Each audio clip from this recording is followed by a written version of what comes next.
Sa araw na ito, kahit paano natin alalahanin ang mga mother. Narito ang ilang mga ideya para gawing espesyal at memorable ang Mother's Day ng iyong ina. Una, personalized gift.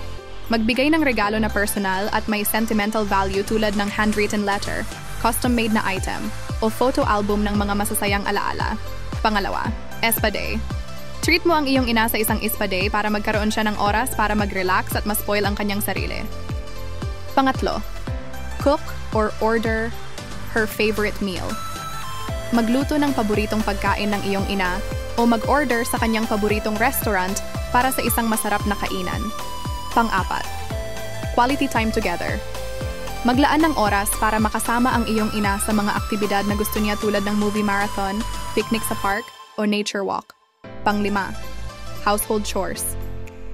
Tulungan mo ang iyong ina sa ilang household chores para maibsan ang kanyang responsibilidad sa araw na iyon. Pang-anim, family bonding. Mag-organize ng family gathering or virtual get-together para ipakita ang pagmamahal at support. Pang-pito, surprise activity. Isurpresa ang iyong ina sa isang special activity na alam mong magugustuhan niya tulad ng gardening, painting class, o baking session. Sa huli, ang pinakamahalaga ay ang pagpapakita ng pagmamahal, pagpapahalaga, at pagiging thoughtful sa araw ng iyong ina. Siguraduhin mong iparamdam sa kanya kung gaano mo siya kamahal at kung gaano ka-thankful sa kanyang pagmamahal at sakripisyo. Thanks God! Nawa nagustuhan niyo ang video ni Brother Chris. Thanks for watching and listening. God bless you!